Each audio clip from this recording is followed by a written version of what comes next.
What episode is this? This is episode 30, good sir. Man, 30. Yes, sir. Be 30 in a couple years, hopefully. Let me get that one. Oh, yeah. Warning.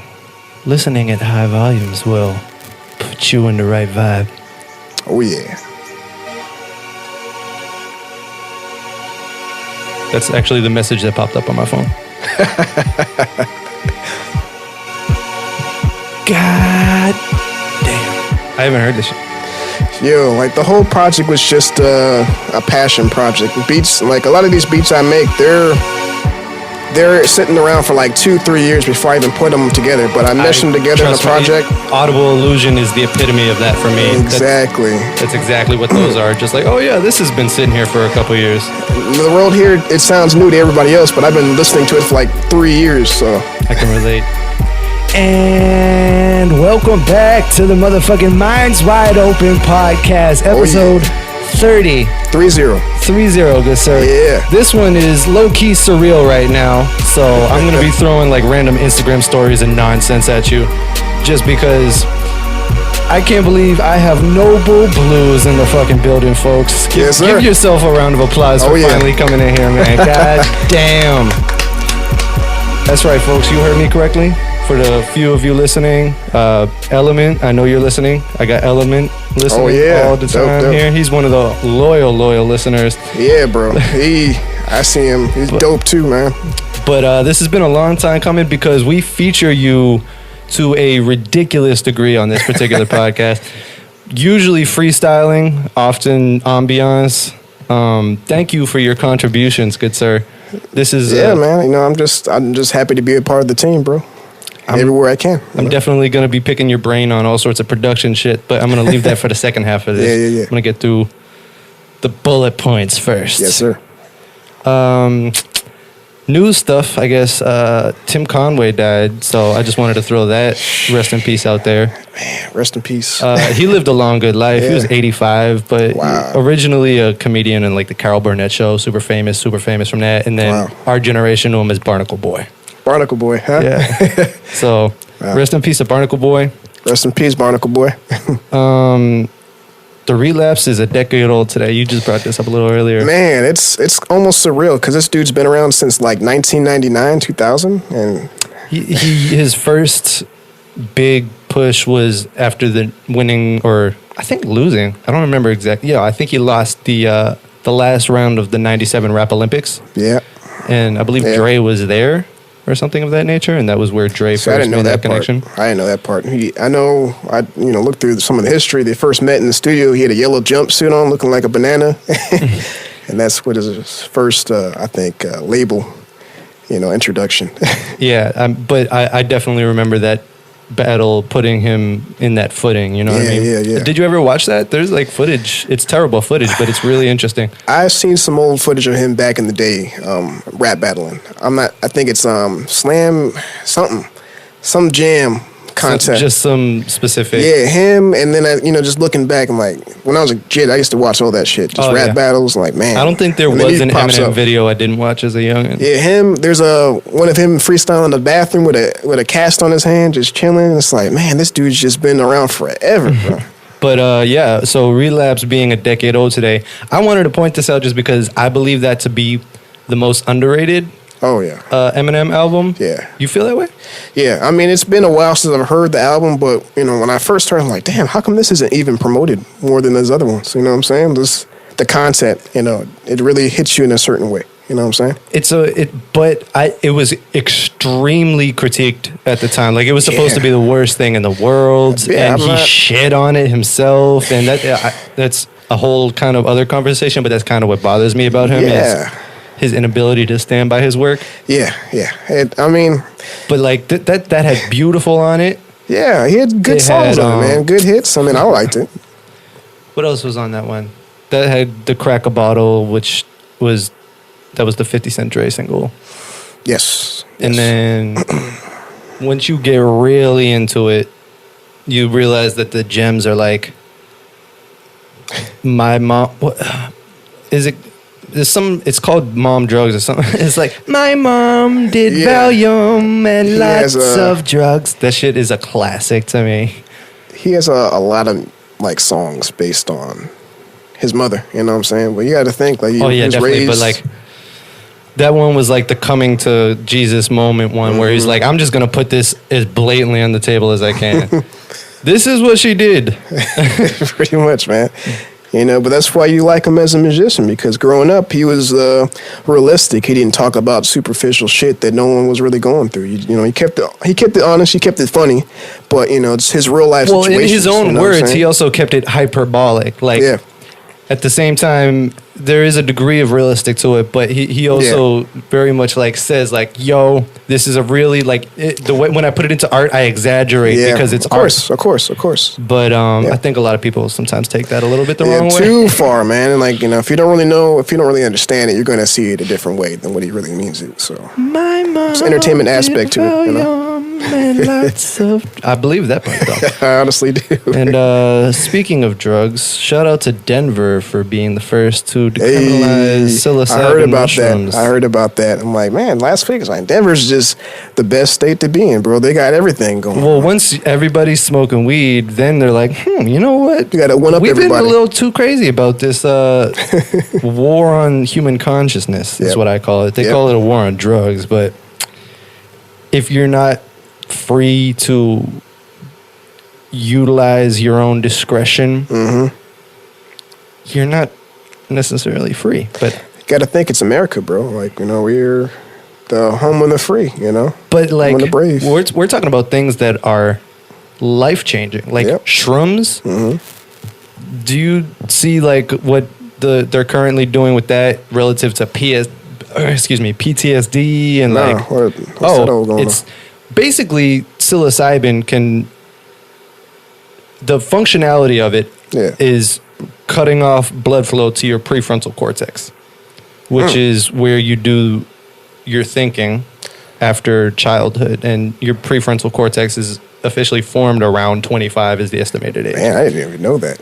So what it's doing is stopping you from going down the pathway that your thoughts always go down. Yeah. And says, hey, this one's blocked. You remember those other pathways? Go check those out. Yeah. And it multiplies the connections in your brain ridiculously. Like incredibly. To the point where you start realizing a million things that were right in front of you. You know what I mean? And that rewiring of the brain has massively proven, like I think 70 to 80% scientific success rate of essentially eliminating PTSD in the most dramatic situations for Army vets and things of that nature. Yeah. It has there's a few different areas where they're really experimenting with it, but it's just truly like it's doing way better than any medicine. Yeah, true. I mean, it's like anything. I mean, if you use it the way it's supposed to be used, and you know it'll help you. But if you go crazy, you know what I'm saying, you gotta treat it with respect. Yeah, gotta respect the stuff you're using out there. You know, as long as you do that, you know, hey. And speaking of parts of your brain activating and reactivating or otherwise, I thought that this was a kind of an interesting little article. Okay, they're saying, I'll tell you what I got. Let me look for it. It's Pokemon related, as many things are in my life. Same. I could have sworn I had a screenshot for this. But basically, there's a study that used, I believe, a CAT scan or whatever, is it MRI that detects the energy of the brain or the activity of the brain, excuse me. Basically, they do the test where they're watching the activity of your brain and seeing what part lights up and is active due to certain things. And I'm sure this is probably more childhood related than anything, but Pokemon trigger a specific part of the brain for people that grew up on it. Really? And it's really interesting how like your brain really does this compartmentalizing sometimes of certain things, but like across the board, like everybody they tested that played Pokemon or was involved with Pokemon at a younger age, like they just see any Pokemon and that lights up like crazy. So I thought that was funny. But it's actually pretty cool. I can't find my screenshot on it, so that's all I got for it. That's a dope subject, though, man. I mean, I think there's a new Pokemon game coming out later on this year, if I'm not mistaken. So I don't know. No? I have no idea. The last thing I remember was like, I just hear there was a sun and a moon. Sun and the moon. Yeah, that was like after an X and a Y. Yeah. I don't know where they're at. These kids got all the cool games, man. I'm used to the yellow colored games off the Game Boy as a kid. Yo, Game Boy Color was my shit. Yeah. That part of my brain is still active, so I'm sure I could rock that. Yeah. But Creek posted a little IG story today that inspired me in a little way. Jamon Creek. Dope dude, man. So shout out to Jamon Creek family here. Jamon. Dope, man. He was basically going on one of his little rants. Yeah.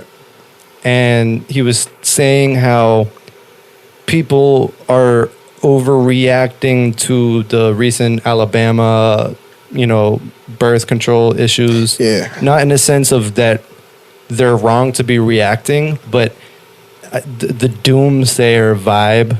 Yeah. I think it really comes down to people acting like the world is going down the toilet.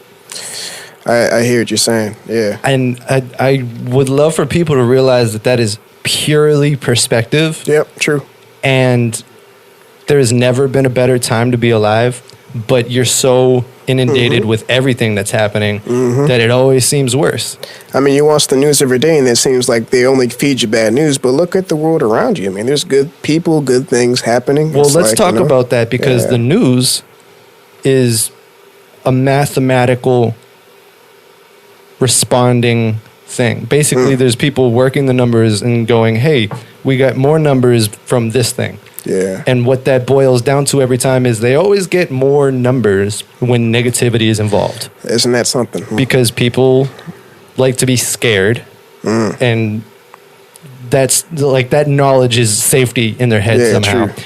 But they're not realizing that if they just stopped watching it, because I mean, the way they portray that shit, you would think there would be a bombing in every city on every weekend, every day, ever. Like, well, I'm at work, bro. I hear it and like, man, like, is there ever any good news on the news? But they have maybe one or two stories that okay, cool, it's good to hear. Yeah, they throw that in and call it human interest. Yeah, oh, someone's pet survived. You know what I mean? Like, you will find what you seek. Yep. And if you're watching the news, you should probably realize that you might be seeking some negativity. Yep, I would agree. I would agree on that. It's like, it's just if you're looking for trouble, it's going to find you. So, same thing. Exactly, man. You're absolutely manifesting whatever viewpoint you have, but change the way you think and things around you change, Yeah, go get some psilocybin. Rethink that shit. All right, so I have a can of worms I want to open. Yes, sir. And I would love to get your opinion on this, but I've definitely gotten into arguments on the matter. Okay, let me know. So separating art from the artist. Where do you stand on that? Art from the artist. In what aspect do you mean? Say artist your creativity does great work, does really bad things in their real life. Do you stop listening to that art? Like R. Kelly, for example, right now. That is a tough subject, but if I love someone for what they do, I'm not going to stop listening to them. You know what I'm saying? It's almost like you put it in this perspective. Like you see you're watching a movie and you hear that Robert Downey Jr. is this, murdered 100 people. It's like, are you going to stop watching Iron Man? I mean, you enjoyed what you heard, you enjoyed what you watched, you know what I'm saying? You're not going to stop, I agree wholeheartedly. Yeah. I would think that most people don't agree. Based off what I've discussed thus far with other people, a lot of people don't agree with that. I was kind of hoping you wouldn't, because now I can't argue with anybody about it. I mean, I'm pretty good. But I could, You can play devil's advocate, let's just say in perspective that... Hey, let's just say in perspective that I don't agree with watching. Well, what do you think that standpoint would look like? I don't know, but say if I can understand someone not wanting to, but it's like, it's for me, it's more of you're worried about what other people think rather than what you really think. It's virtue signaling. It's like, oh, I don't think people are going to appreciate the fact that I'm watching this movie because they know the things he's done. It's like, well, no one's... You want to watch it, but you feel, like the whole world's going to watch you and hate you for doing so. It's like, fuck that. If you like it, watch it. Yo, I still want to listen to Ignition remix. Yeah, man. It's was like my shit. But you think about it, throughout the whole 2000s, this dude was all over airplay, and it's like you're really there's no way of stopping, keeping that. You've already listened to it. I mean, he may have became this person, but it doesn't really stop you from already knowing what he's done. And I think I would love to throw in the argument that the people that are currently your favorites or other people that you fuck with, you don't know what they're really doing in their real life. Like, you have no idea. They can be, selling kids. Bill Cosby's been in the industry known as a major predator for decades. Like, Hannibal Buress brought it about on stage because it's a casual topic of conversation for the industry. It's not like he was like whistleblowing. It was a part of his act. Yeah. Isn't that crazy? And the part of his act is basically referencing the fact that you already know it. So, like, he didn't present it as new information. He's like, you know how that's a thing? Well, this is a funny joke about it. Yeah. You know what I mean? It's just, that's a whole nother conversation. It's not really, though. It's separating the art from the person. Like, well, yeah, I get, yeah, you're right. But there is definitely a line where it would be weird as fucking hard to watch The Cosby Show right now, knowing what he's done. I mean, specifically because of what he's done to maybe other people that you're watching in that show. I mean, I'd still watch The Cosby Show, but it's like at the end of the day, is it still on syndication? No. You'd have to catch them probably, maybe not even on YouTube. You need those DVDs, man. DVDs or something, because they ain't going to promote them anymore. But it's like, again, you think about it, just to go back into that topic, it's like the industry's already known about this, and they are aware of it. They only changed their mind about them only when they decided to let other people know about it. It's like, you know what, hey, we're going to toss you to the wolves. And that's the funny thing is, like, we don't need you anymore. The companies that know about these things for years and years knew about those things for years and years. And so your response right now is, it's not like they're actually like, oh, we don't believe in this, so we have to push him away. It's like, oh, he is now a bad apple in our basket, and we have to get him away from us. True. It's not about what he did or didn't do. It's about making them look bad. Exactly. So, but I brought this up because I was a little bit triggered by this. I think it was a Vice article that was basically this chick. And let's stop calling them articles or news pieces or whatever they call them over there. They're op-ed pieces. They're opinions, and pretty much. I don't know why it's not presented as such, but basically, this woman was writing about how Salvador Dali was a piece of shit. Who is Salvador Dali? That's my question. He is a surrealist painter who was kind of rivals with Picasso.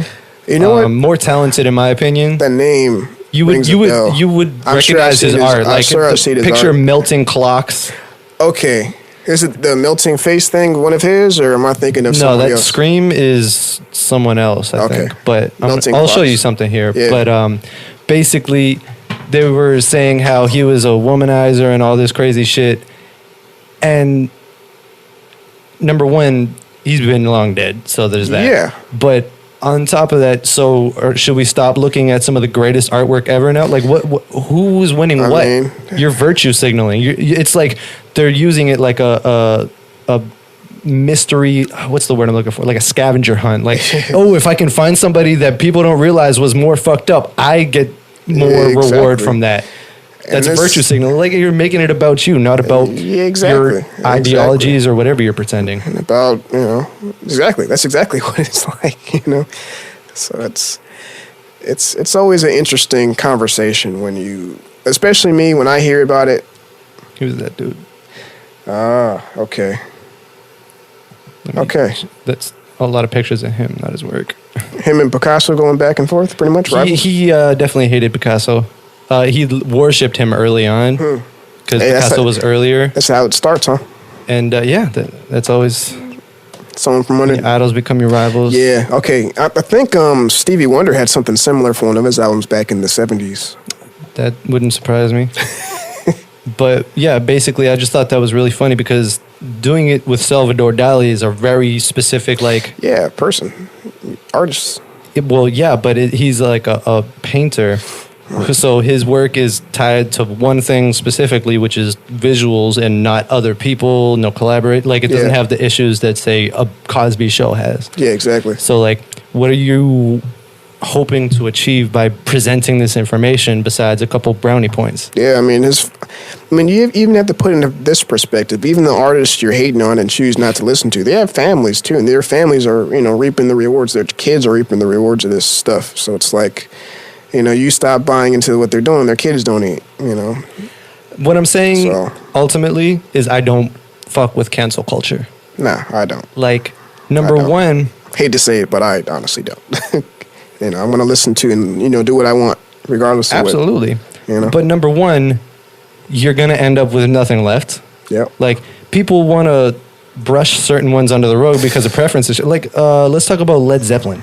You know how that's still one of the most, like, used copyrighted forms of music, that band? Like, their hits are played in every fucking car commercial ever still. Yep, Things like that. A lot of money being made off of that dude who traveled around the world with his 14-year-old girlfriend like a year after they got together. You know what I mean? Like, it's what you know. Jim Morrison, for the record. It's what you know. If you know the information, then obviously they're going to try to pin it as it's a problem. But if you don't know about it, they're okay. No one knows about it. You don't know your favorite artist's darkest secret, man. Yeah, everyone's got skeletons in their closet, bro. So it's like, better. I mean, would you be comfortable knowing and thinking that these people are still good people when really half of them? No one's perfect, but it's like a lot of people. You just gotta not throw it under the rug, but it's like, do you still like their art? Like, what is the body of work they're bringing to the table? Well, not only that, you know what I'm saying? So. I think that there's also this thing about, and obviously there's different variations in how egregious your offense was or whatever. Yeah. But like, to act like you made a mistake and then you're canceled and then that's the end of the story is a huge issue, just because people need to be able to fucking grow.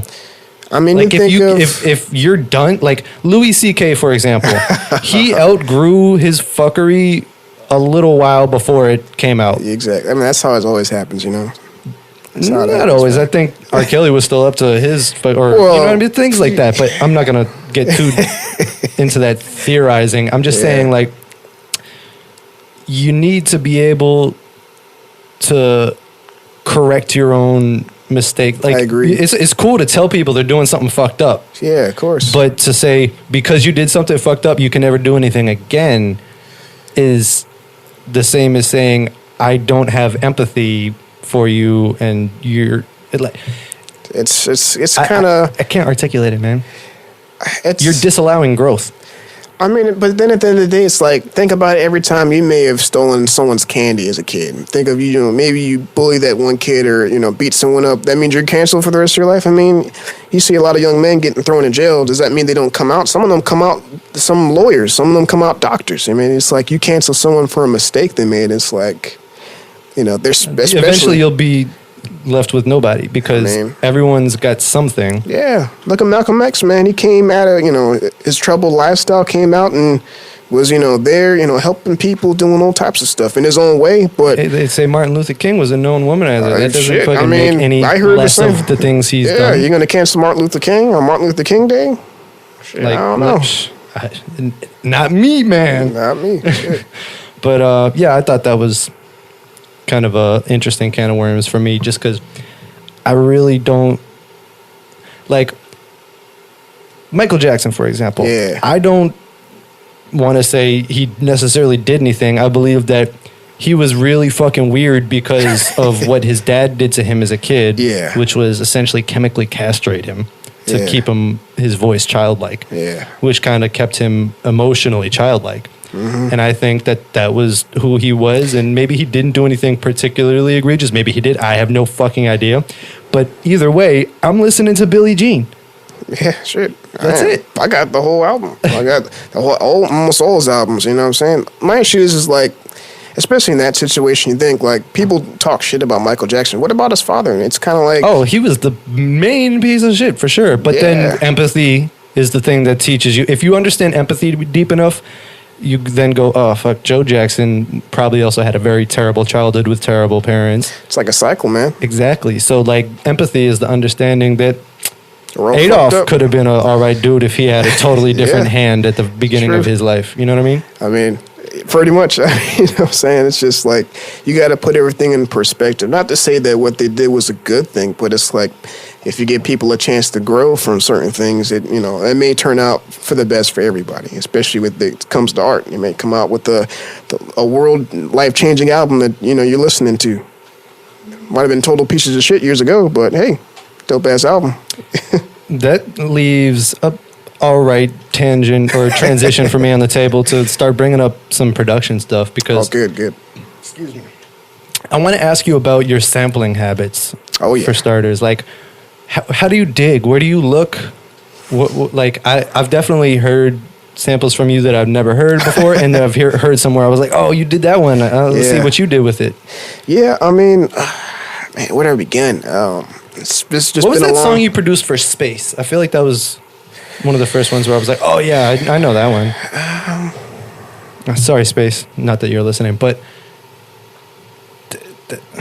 what was that damn song? I'm not gonna have. I produce so much. It's kind of hard to remember. Hey, that's a good thing, But yeah, so your process for sampling, like, what does that usually entail? Well, it started off when I was younger. That's just reel back a little bit. My dad used to produce, DJ a little bit with my grandfather back in the 90s, early 2000s.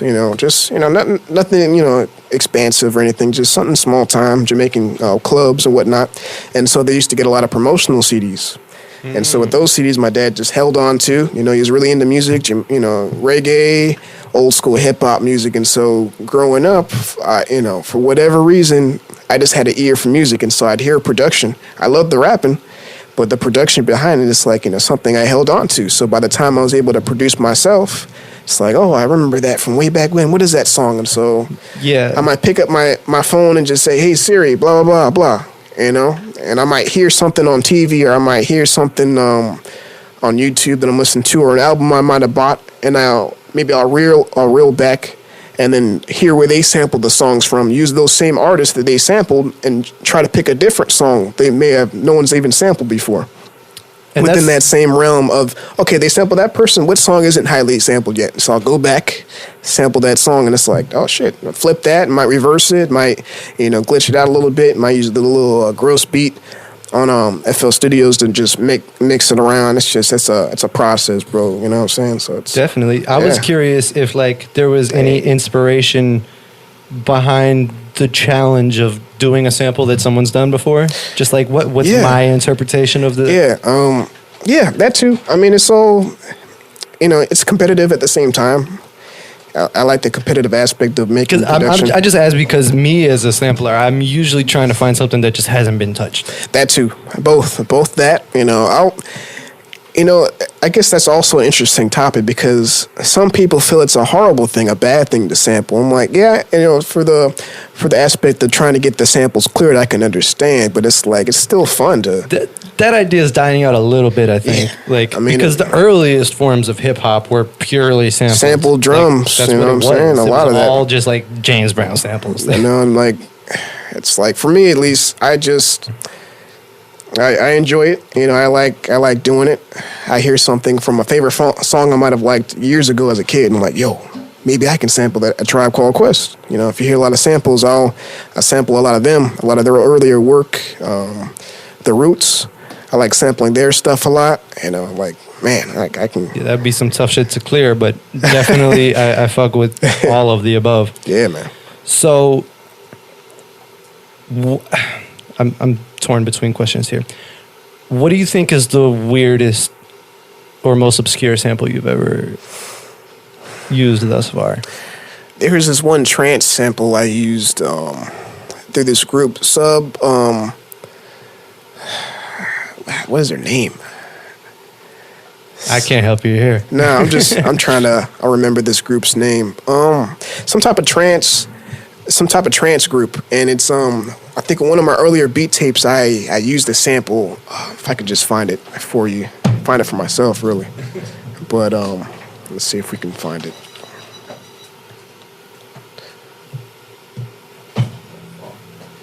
Yeah, go.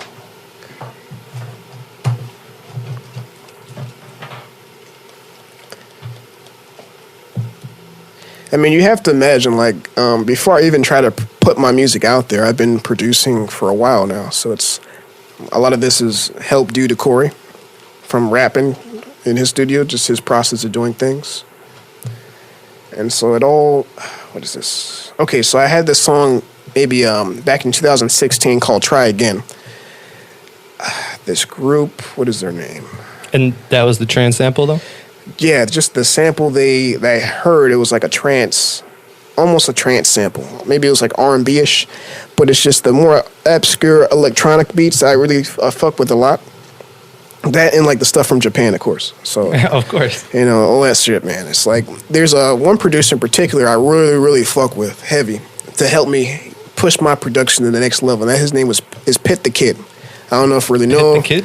Yeah, I don't know if you heard of him or anything like that. But top. this dude is, I'm not. I think he's had a couple industry cleared productions before, but he's a pretty dope producer. And so a lot of his sample packs, I get them and I'd use them. But of course, I do my history and my work to really go through and, pick apart stuff I want, do my history research, and then possibly use them.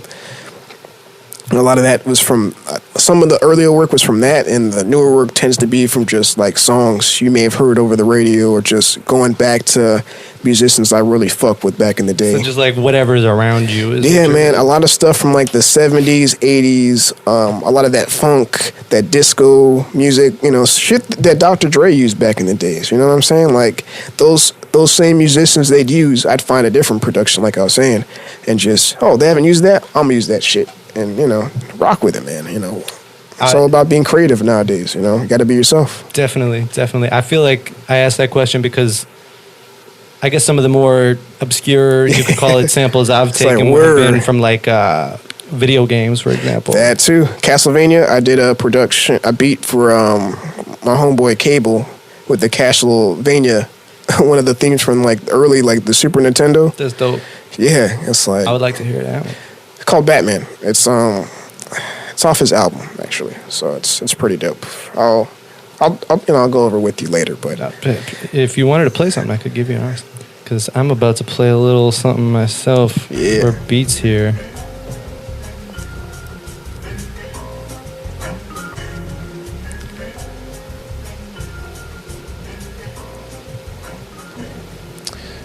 This is probably, as far as recently, this might be my favorite beat. It was so difficult to work with this production, Yeah, why is that?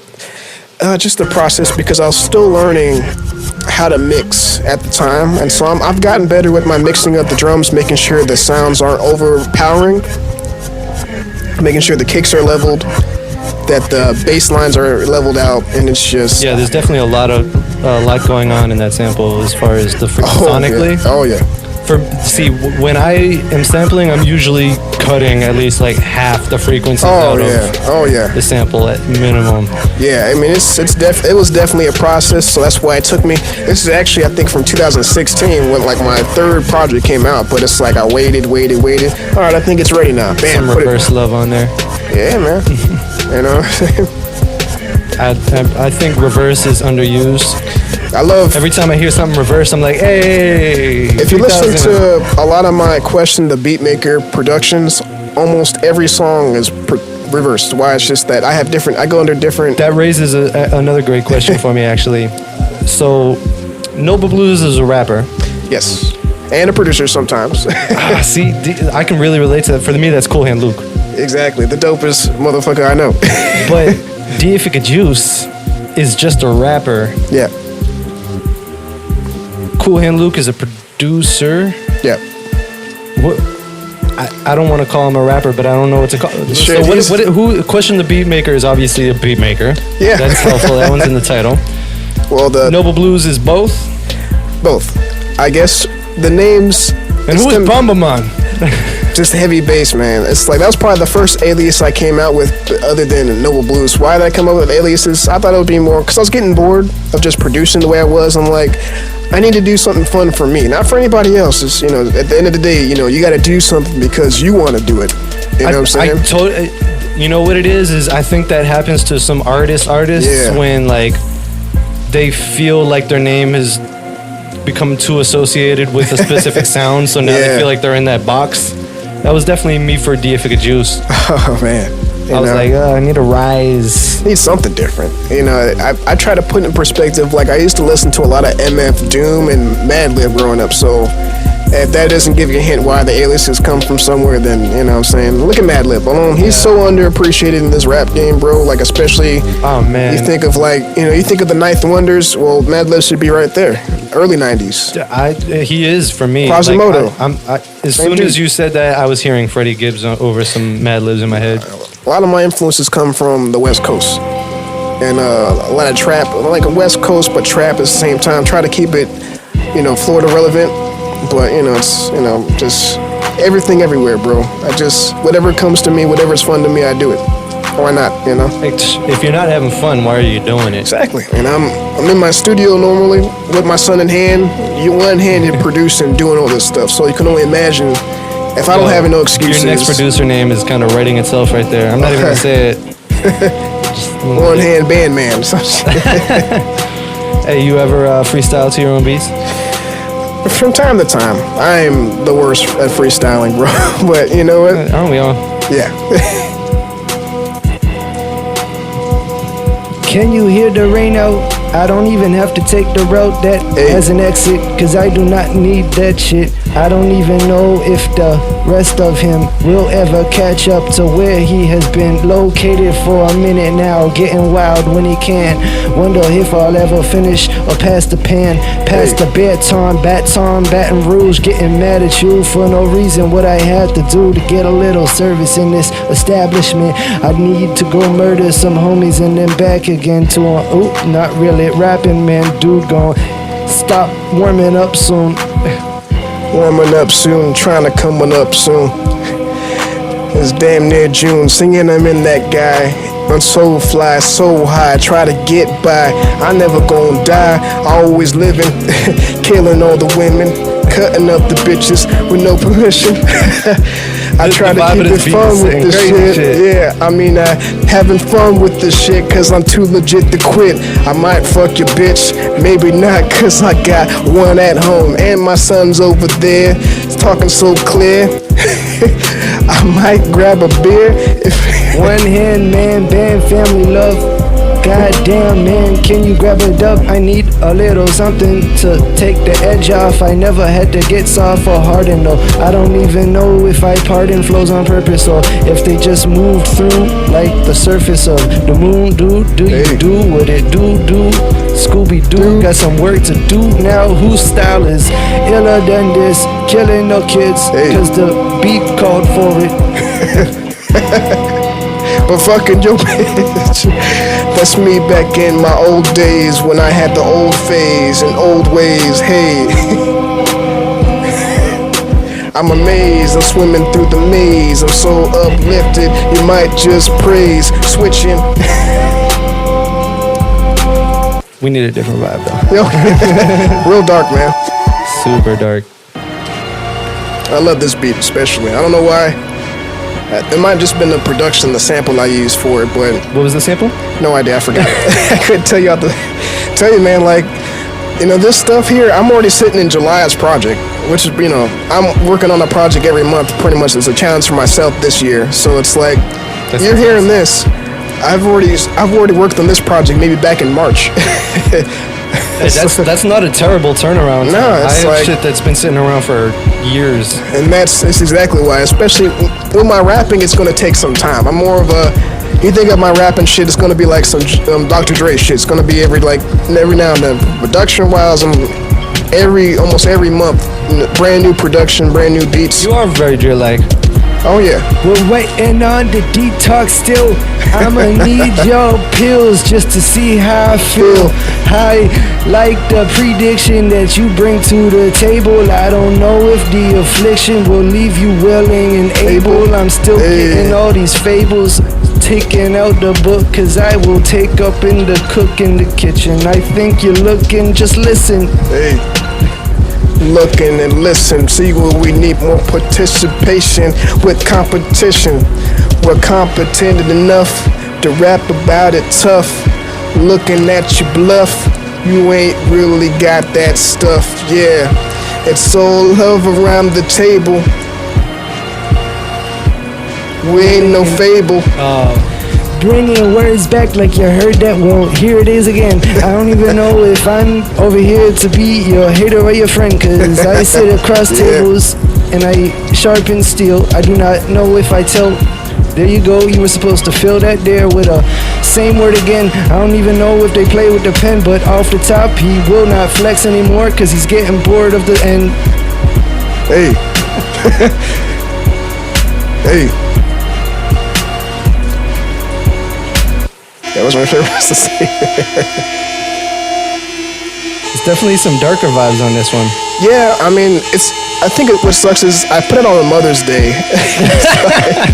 It's like, did I really want to put this whole project out on Mother's Day as how dark? Happy Mother's Day. Here's some dark ass sad beats. Hey man, look at the names. You gonna make another whole beat tape on Mother's Day? Shit, I'm sitting on 2 more, so it's like, you know, it's crazy, bro. More of a alien type of vibe, spaceship. I sent a dozen roses, they were dead. I should just let you know that I am out in there. Let it go, that's the shed. You should know what he said. What he meant is quite different, and that's just how it ends. Let it land like the lead or the pen to the paper. Let them go, let them take her, let them know they can't fake your flow. What you got at the table now about to go.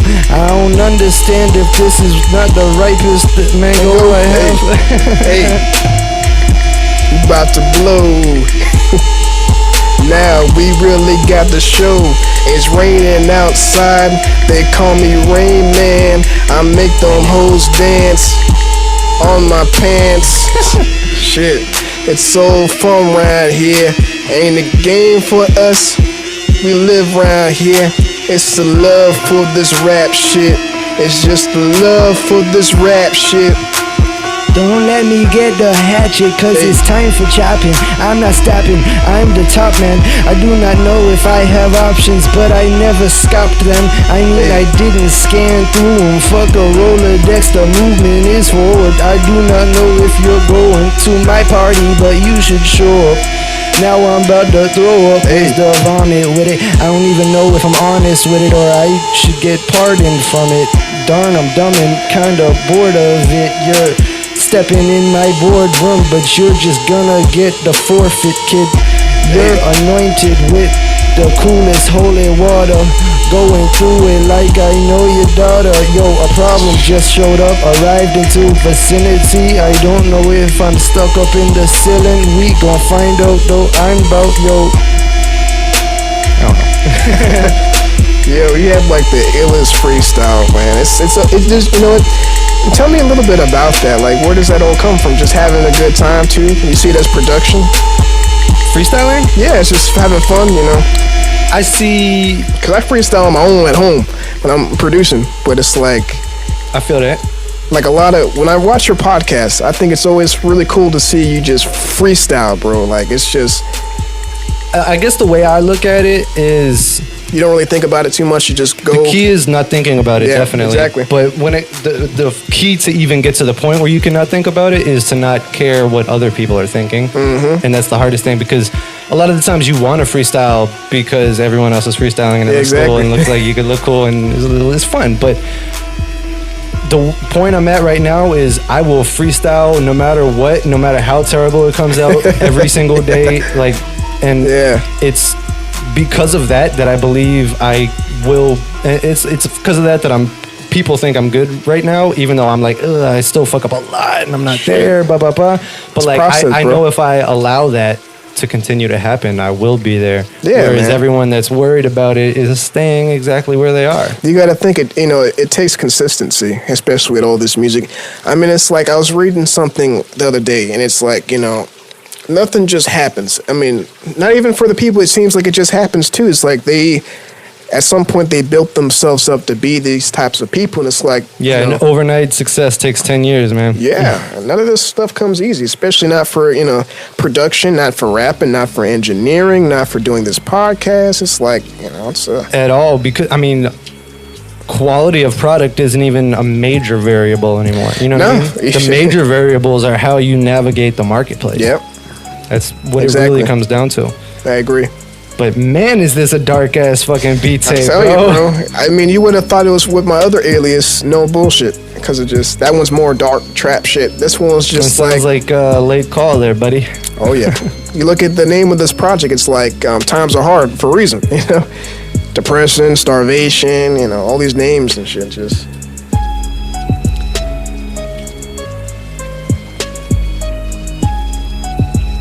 Oh, okay. I was just trying to figure out what I was looking at. That's tracks that you've produced for other people. Yeah, I mean, I wish I had more up there, but they're not on SoundCloud, so... Hey, that's another can of worms that I often open too much, is where people distribute. I always go on rants saying, like, you should put it on free platforms even if you're distributing. Yeah. But... I mean, for the most part, if you look at most of my production, they're all on SoundCloud, but mainly I use Bandcamp, you know. I usually put my stuff really good, really supportive. I mean, the Bandcamp is where I organize all of my beat production. So I have project covers and everything ready, pressed for like 2 years from now, you know, just there, just so I have myself organized and I don't have to worry about it later on. And it's like that level of organization, you know, you don't really get from SoundCloud. So it's like Bandcamp's, you know, my to-go website. So... free promo for Bandcamp.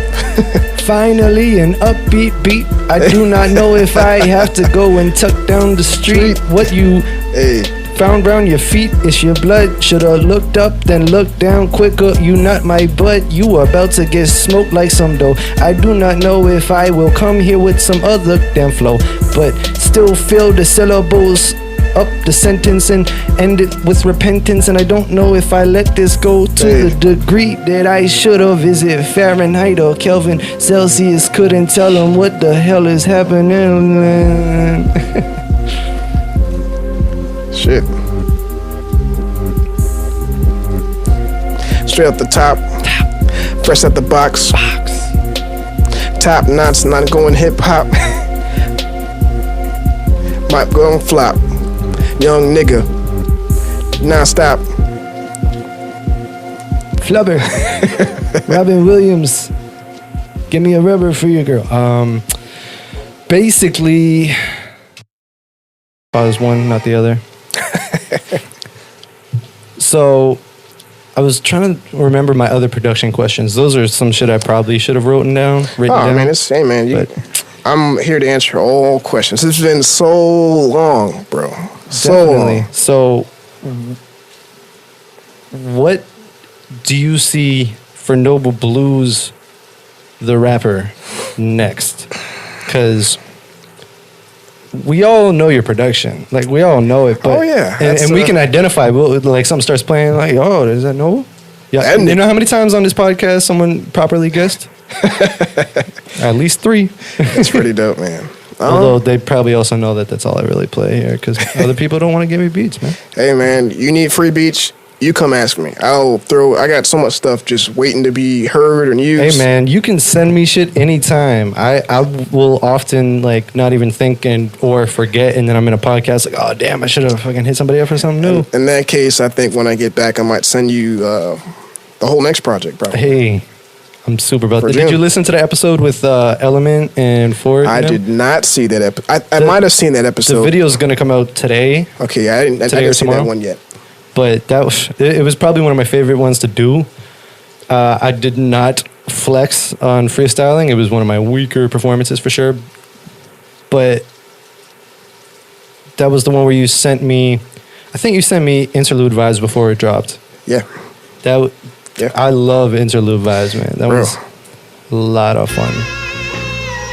It's Michael Jackson sample here. Is that why it's called For MJ with a picture of young MJ? Yeah. I mean, if you look at some of the pictures on SoundCloud, most of them give it away. If you know who the musicians are. Most of the time. So that's not Buffet then, is what you're saying. Most of the time. But it should have been called Warren, is what you're saying. Yeah. Yo, this one's way more upbeat though. It's hot. Did I spell his name wrong? Warning for the Warren. Might have. No, you didn't, but now I'm sounding boring. Cause I ain't got no fiddle that I'm playing with. I'm saying shit and not knowing just where it's going. I'm surprised you didn't bring that word to me. You're usually quick with it. Need to be sticking and moving. Get to the movement, it's vowel. Get to what you're doing, it's foul. Get to what you threw with a towel. Hey, wipe it off, wipe it up quick. Mike hit it with the stick.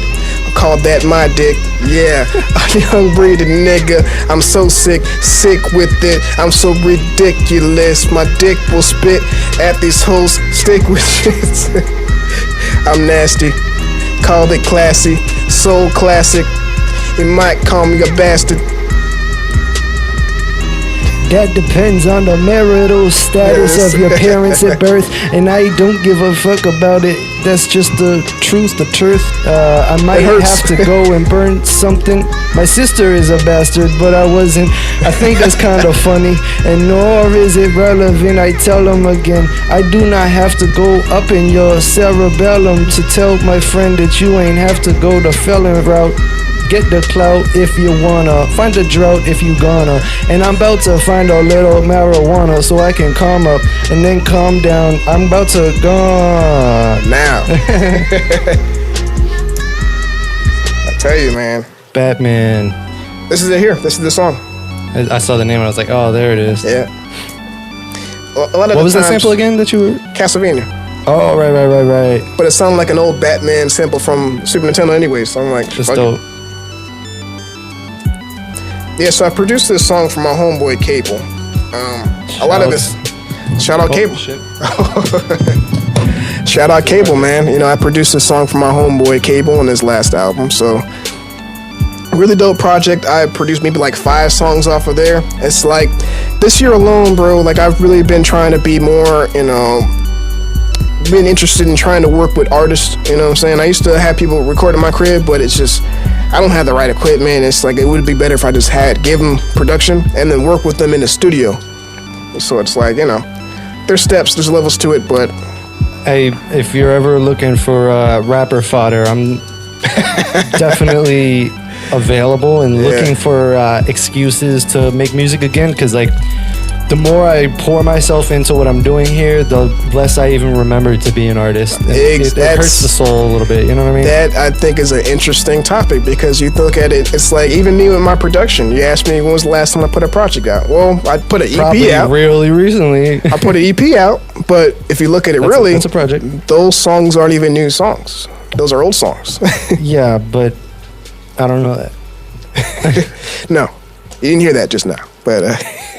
yeah, man, it's like I guess going back is when you were telling me about Noble Blues, when I'm putting on another project. Not sure this year, maybe sometime next year, but I do have a plan now. I have a son. My life has grown a little bit since.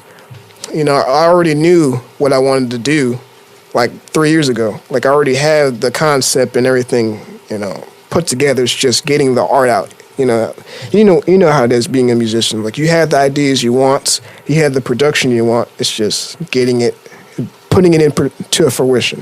Pretty much. That's definitely, it's a process. A huge step by step.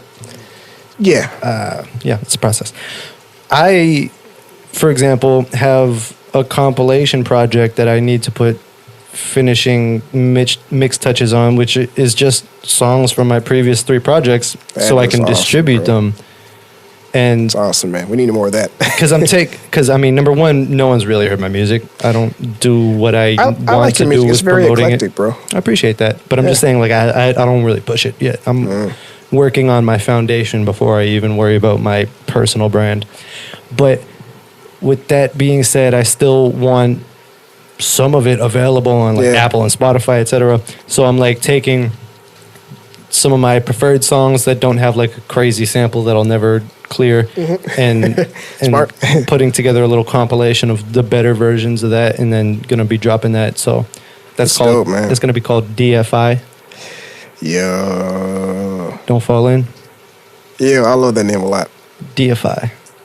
That's a dope ass name. It's like triple entendre, so don't hurt yourself trying to figure that one out. But so Noble is a rapper. Yep. What do you feel like is because from what I've heard of you or from you, you're definitely more barsy than like personal with the content from what I've heard and things like that. Like from time to time. It's the way I rap is very it's different because you'll hear it one way, but it can mean another way. I used to listen to a lot of Sky Zoo growing up. Who? Sky Zoo, yeah. he worked with Ninth Wonder.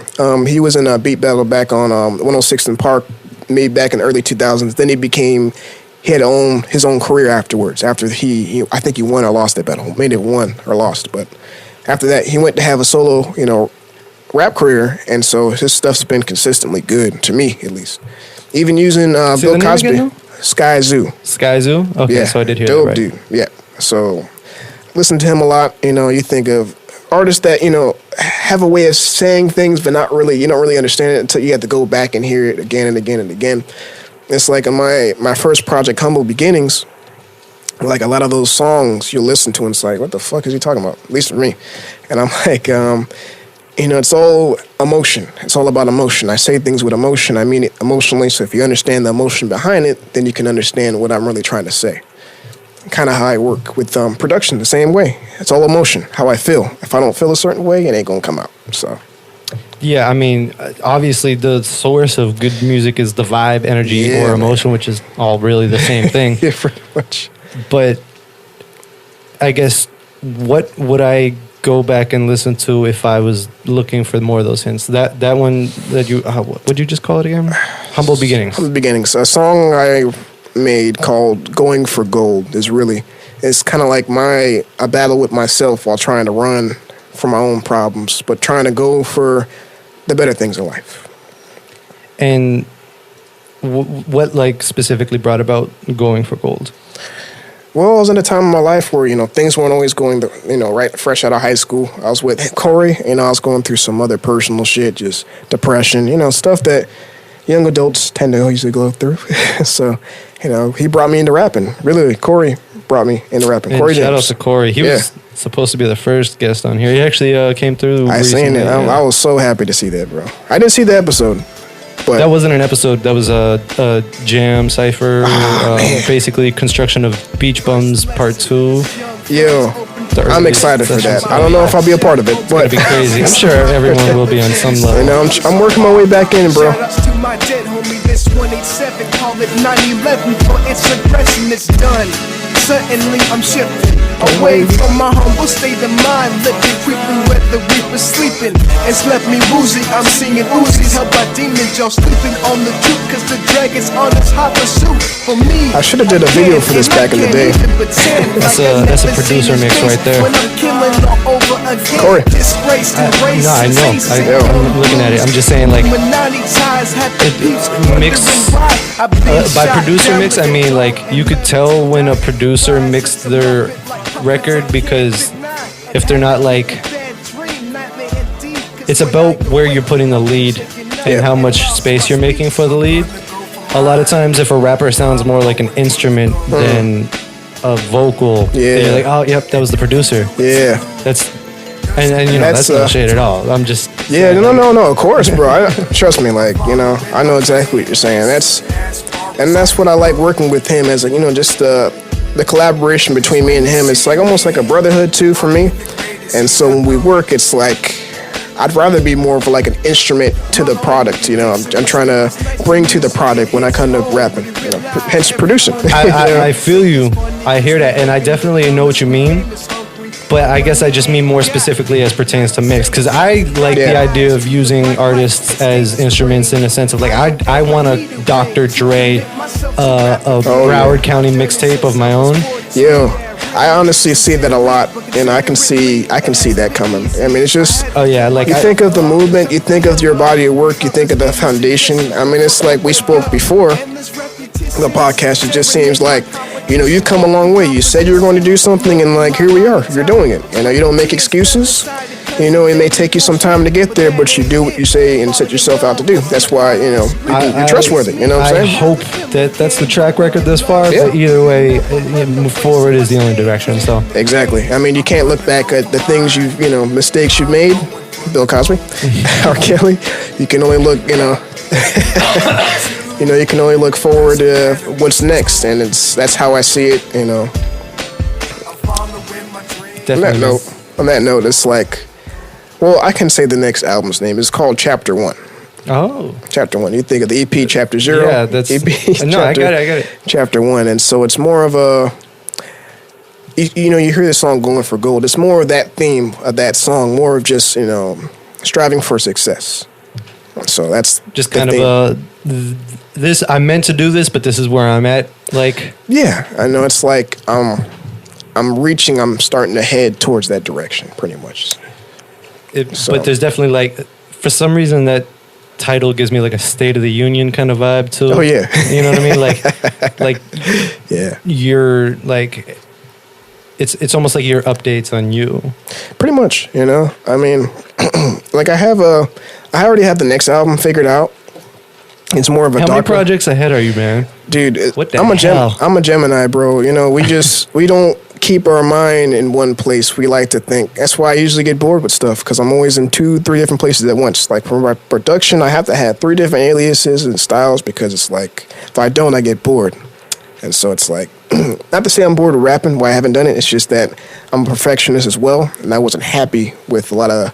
Perfectionism is a disease. It is a disease, and man. I will not allow that in this studio. I need to come by more often for sure to record my stuff. So it's definitely a process, but it's one I'm willing to work through and really get people to listen to what I have to say. I've been producing for so long. It's been a while. I've been to a show. It's been a while since I've done stuff on that artist aspect. I've been just locked away taking care of my kids. So. Yeah, man, definitely like priorities in order there, but we're definitely curious to hear more from Noble Blues. Oh yeah, and always, question the beat maker, but definitely curious to hear Noble the Blues. Noble the Blues. But it works. I have to see what Tragic Clown is. I love this beat, man. I've been waiting for so long to throw this on the fucking project, man. Like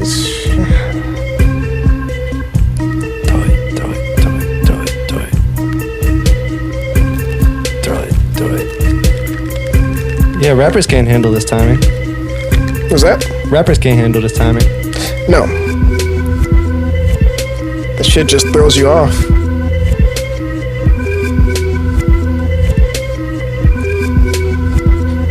Might have to skittle it out to it. Give me the rock, move it. Belts of gold, paint the ceiling, got to do it. I might be, it comes out incidentally, but I'm high. See, we about to be up there too. I don't know if I care or if I could tear right through your whole crew, but I will on a dare or two. No truce, that's what there is to it. Get to movement. Moving when we're cruising, every day but losing ourselves and myself, looking at my belt, singing I'm looking down under. You motherfuckers wonder I'm on ya. I'm on it bad, I need it good. You might just laugh, it's just the aftermath. It's the path that you wish you was on. A young nigga, I'm a proton.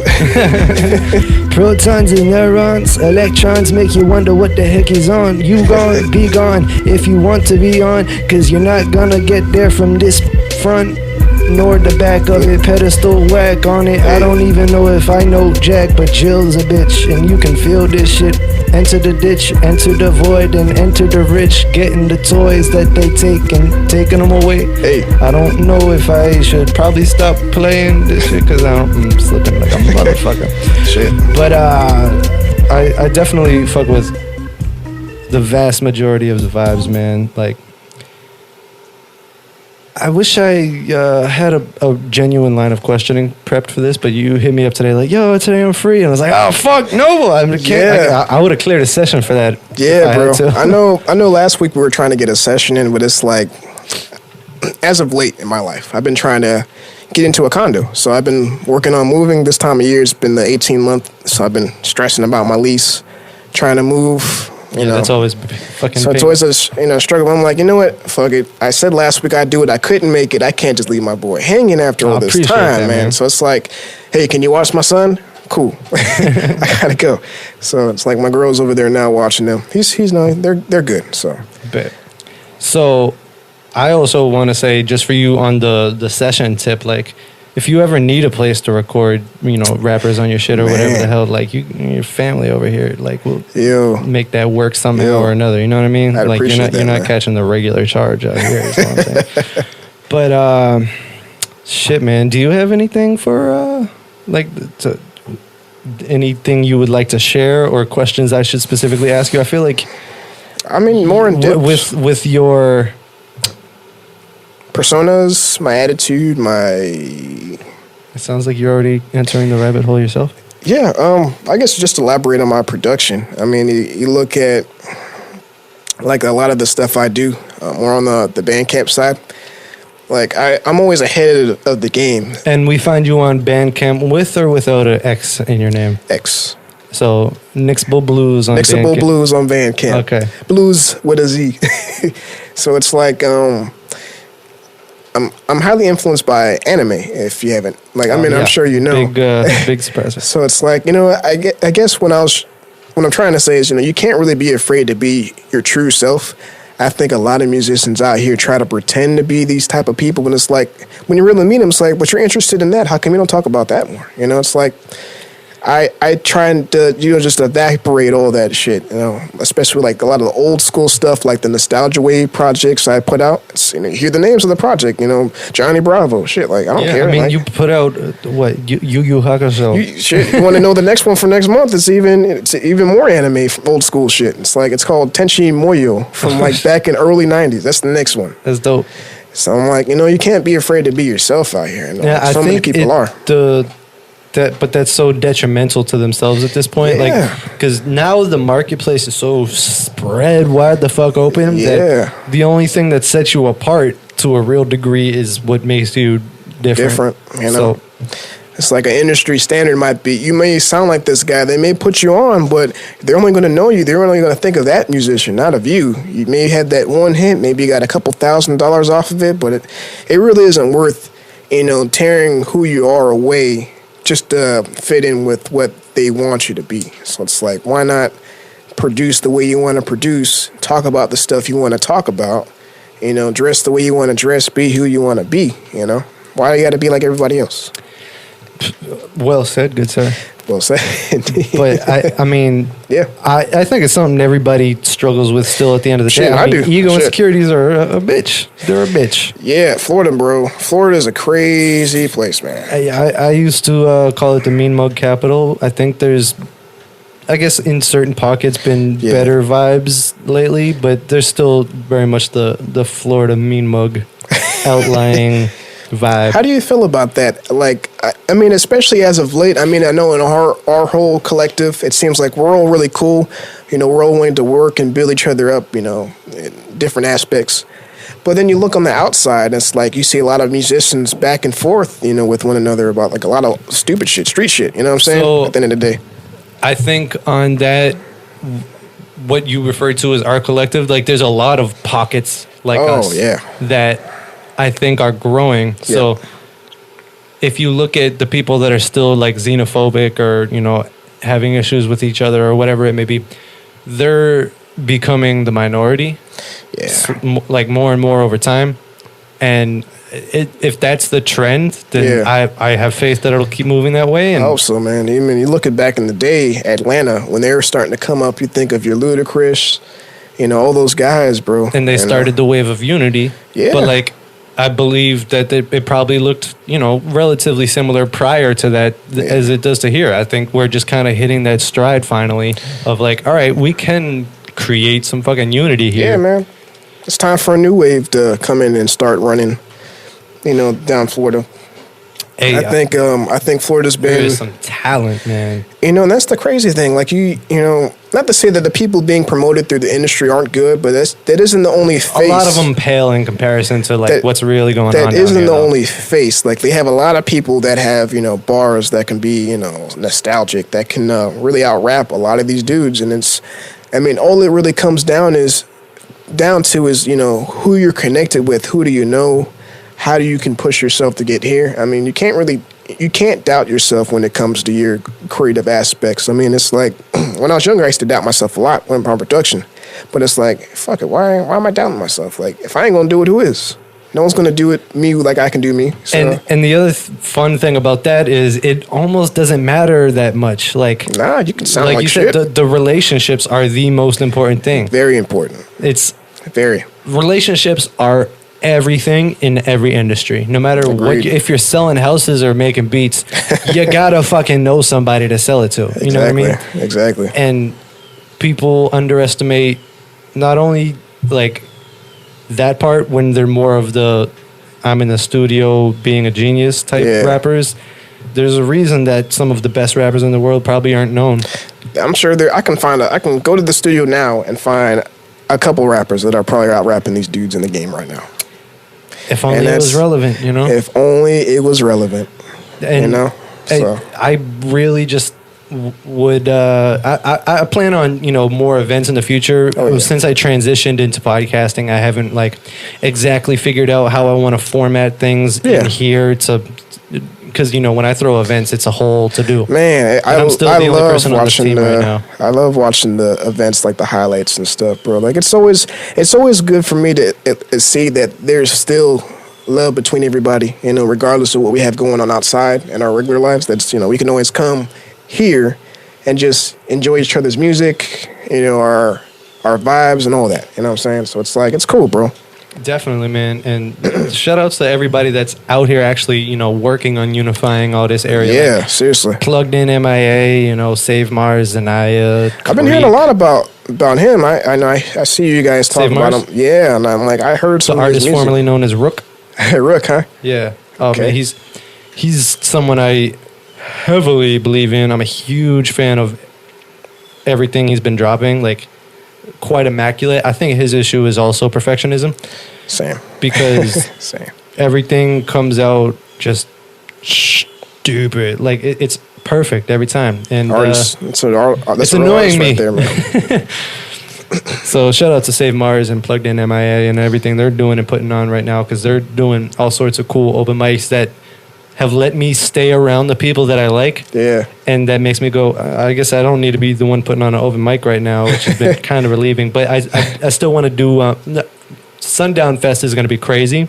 I've heard about that. That's Plugged In MIA. Zanaya and Save Mars are Plugged In MIA. Okay. And they have been putting on events. But super dope, bro. Basically, that's going to be a crazy one. I'm still debating Mango Fest because the logistics at this location are a bitch, but I might even just go elsewhere with it because I really want to do Mango Fest. Like, I think that's a good... I want to make that an annual one, you know what I mean? That's a good start, you know, especially when you want to build a new foundation to, you know, the movement here. I think to get people out, you know, be comfortable to be out, you just got to put something out there. You know what I'm saying? Definitely. Put it out there. I didn't really start having this network until I started doing like a lot of the shows, and then I started. That's how I started, I did a few shows, and then I started with Minds Wide Open mics, which I did probably 10 of those or something like that. Yeah, that's dope, bro. And as long as we continue like fucking being cool, I think the real key is for everybody that I know is going to get on to like put it in their head like, okay, I got to remember to not become a xenophobic dick when I finally get somewhere with this. Like the first person to ink their big deal or whatever the fuck happens. You got to show love, man. You got to be. You got to turn around and be like, all right, now pull everybody up. I guess maybe that's what the worry is down here. It seems like, especially for Florida. Maybe it's everywhere else. Maybe I'm just blind to it. I think Florida definitely has a higher degree than the average. But you see, like, we have a lot of haters. So maybe you'll make something of yourself, and like a lot of people will try to drag you down because instead of trying to build each other up, you know, dragging each other down and moving yourself back into that, you know, those bad energy isn't proactive. You know, you got to be proactive. You got to bring your boys and your team up with you. You know, everybody, and that's how you maintain money. You know, if you're just going there alone, you're not going to really maintain the way you want to. But I think another thing is that people don't realize that they're giving themselves longevity by bringing others up. Important, like, right there. Lesson of the day. If like people don't want anyone to surpass them is the issue. But if no one is surpassing you, then no one's bringing you to the next level once you teeter out. Exactly. I mean, I want to have people around me that are better than me. Absolutely. You know, and it's like, you know, if everyone around you isn't working towards to be, you know, better than the next man, then how are you guys ever going to progress? I mean, you look at TDE, you know, Top Dog Entertainment. You think those guys were the top niggas ever before all that? Nah, they were after each other's necks. You know, they were rapping asses off in the studio daily, sleeping on couches, on floors. You know, it's a lifestyle, man. And like, you have to sacrifice a lot. You know, and it's like, in order to do that, you got to keep building at it. After one another. Oh, what can you do to top this? All right, well, blah, blah, blah. Now, that was garbage. All right, get back in there and do something else. That's how it is, bro. Man. That's how it is, man. I absolutely enforce the no yes man policy. No yes man around. That's one of the biggest things. But Top Dog, is an incredible operator. True. And I think he really fostered that environment for those young cats. So I myself would like to see how I can create a legacy here in my own contribution to the area. You know what I mean? Like, Hollywood's looking for that, bro. Broward County needs that. I think Florida needs that. we all kind of need it, man. But goddamn, Noble, it's been great having you here, man. Like, do you have anything to fucking tell the people? Where can we find you on the gram and all that shit? What do you got coming down? You can find me everywhere. I mean, I'm on Apple Music. I'm on SoundCloud. I'm on Bandcamp, Spotify. YouTube isn't really popping for me right now. I'm on Facebook. But you're keeping shit there. Oh, yeah. Good. I got material there. Because once everything else starts clicking and people are like, oh, so what can I find for him on YouTube? I actually do have something coming, a video coming out for Man Down, which is on my current EP. Nice. Video's dropping. Not yet, but soon. Who's doing that? My friend Michael Cruz. Oh, what's up? Shout out to Michael Cruz. Yeah, I see man. you on the gram, fam. Cruz Visions, man. He's a dope. Is that Cruz _visions on Instagram? Let's show him I think out. it might be Cruz Visions, just separate. I'm You know, he's gonna he's another dope dude that's been sticking with me since my first video. You know, when I had Skywalker, that's one of the first videos I did, and he did it for me. Cruz Vision _ on Okay. Instagram, photography, videography, Broward, dope Dade. dude, Shout man. out to him, man. Dope dude. Does his thing. So I've been working with him, doing a video there. A lot of stuff, man. You can find me everywhere, anywhere. NXBLE Bluez BLUEZ. If not, Z. Noble NOBLE. So Well, appreciate you coming through, man. thank you, brother. Good fun.